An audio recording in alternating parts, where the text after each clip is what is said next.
Team building is like Frankenstein. It's about taking all of the different, unlikely pieces and putting it together to do what one person couldn't do alone. And it's a question of nature versus nurture. Teamwork has always been the way to the future, whether it's building the pyramids or learning to fly or making a movie.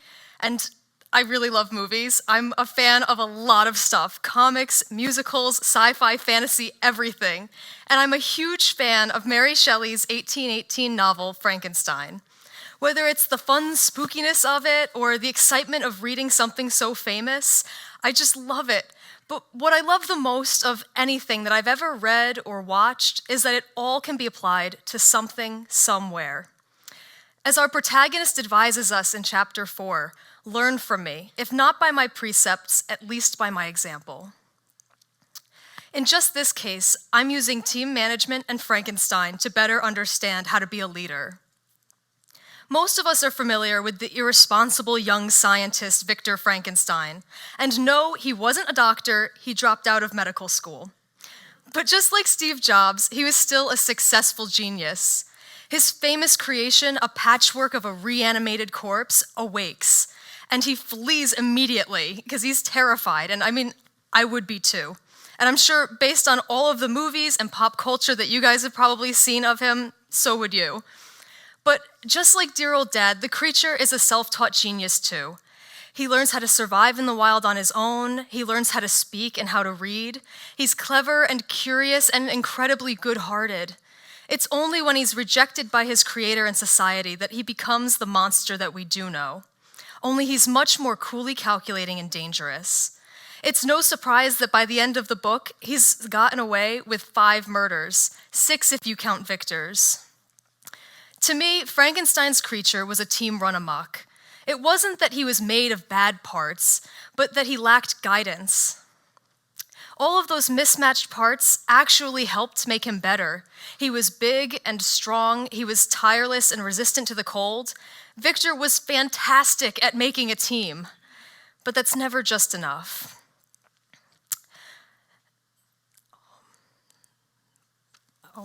Of course, what you're made of matters, but it's not all that matters.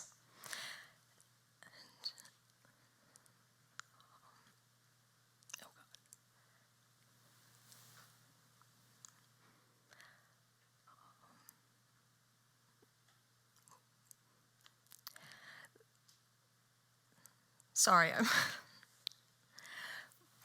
To get back to the story of Frankenstein, at least, the creature was alone in his isolation, and there was where he grew his resentment towards Victor and society. And they go back and forth throughout the whole story, like rejecting each other and fighting each other until they can't stop the chaos that they've caused. So what does the story of Frankenstein have to do with team management? Well, here's another story. In a Harvard Business Review case study by Paul F. Levy, a dream team of highly skilled, hardworking people not only failed to reach their goal, but contributed to the opposite. In 1982, the Nut Island Sewage Treatment Facility dumped 3.7 million gallons of raw sewage and toxic chemicals into Boston Harbor over the course of 6 months. It's something that they're still working on cleaning up today. Levy's come to call this phenomenon the Nut Island effect. It happens when good teams are left all on their own because of just that. They're good teams. They can face any challenge and they can overcome stuff because they work together really well. But eventually a challenge will come that the team can't handle, and they go to management, and when management sees them, they say, "Why can't you fix it? You're a good team. You should be able to handle this yourself." Well, the team goes back and they find a way. They fix it themselves the best way they can, and they carry on. But it happens again and again and again, and eventually the team stops going to management for help, and they start to resent the team of management leaders in their isolation. It's only a matter of time before all of those shortcuts and patches tear apart when something big comes, and it's unstoppable and very public, and the team and the management team look at each other and they point the finger and say, "What happened? I thought you had this under control." Now, Levy comments that perhaps the lack of a name indicates just what a subtle and insidious thing this is. Because at its core, this management failure is about never even knowing it happened. It's a common scenario in management. We focus so intently on putting together the right pieces, just like Frankenstein, that we completely neglect the very thing that we've created. Of course, what you're made of matters, but it's not all that matters. Good teams have failed in bad systems, and even bad teams have succeeded in good systems. It's up to management to create the environment for the team, for the creator to guide his creation. Levy concludes that the Nut Island effect is avoidable. He recommends all of the usual stuff, the setting up performance measures, the clarifying roles and responsibilities, and even bringing in outsiders to help see anything that's slipping past them. But what he advises us most of all is to care, to listen to our teams and understand their stories. I read Frankenstein because I was interested in it. It wasn't intended to be used academically, I just wanted to know more, and I ended up loving it. And by taking the time to understand Mary Shelley's philosophies and her story, I could better understand what it meant to be a creator myself. As a manager, you'll never be able to predict human nature or the precise way that the world is changing, but you can be attentive. This semester, I'm taking a course in the creative and critical thought process. Our first reading was the chapter The Deliberate Amateur from Sarah Lewis's book, The Rise, which she highlights the skill of unlearning. It requires us to step back into this almost childlike curiosity in all things, even the things that we thought we knew so well. She says that managers who open up to their teams, admit what they don't know, and express curiosity in what they don't, give their teams the opportunity to step up and offer input. That psychological safety helps with problem solving and it reduces mistakes because when input is welcomed, team members are more likely to give it. It's with that attitude that we have to approach our teams. And it's a difficult thing to do, I get it, to unlearn in order to learn, especially when it might be from someone that you don't agree with. Well, in Michael Shermer's book, Denying History, he argues that historians have a duty to respond, even to the most ridiculous of claims.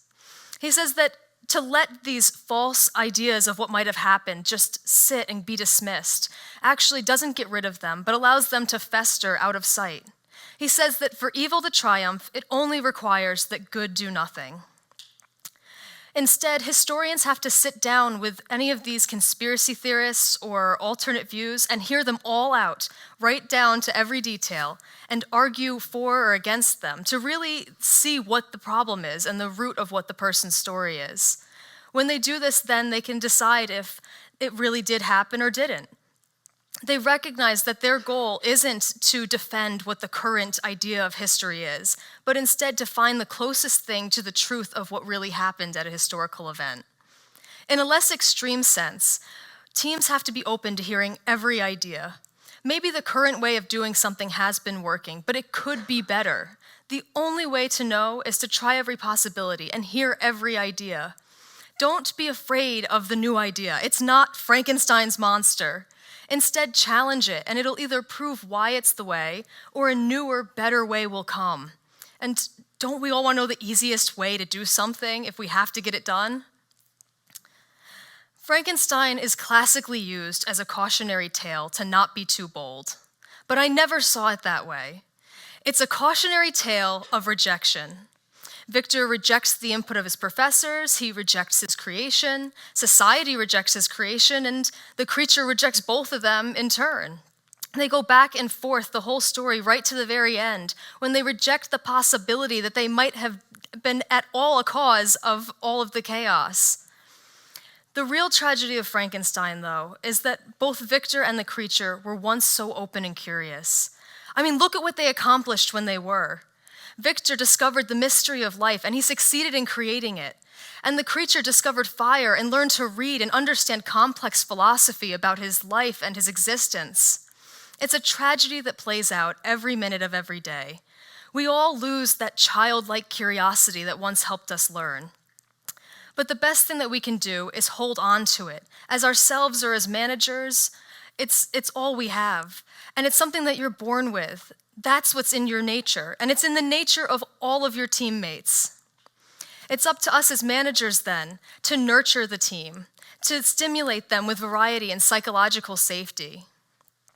As a team manager, you are a creator. It's up to you. So explore your favorite stories. It doesn't matter if it's the worst thing that you've ever seen, but it's kind of a guilty pleasure. Just enjoy it, because someone made it and they're trying to tell you something about themselves and what it's like to exist. Or ask your coworkers or your friends to tell you about themselves, because who knows, maybe the first time you met them, you missed something. If you needed a team in the first place, then you needed the support of others to do what you couldn't do alone. Use the people who have expressed a desire to help you reach those goals.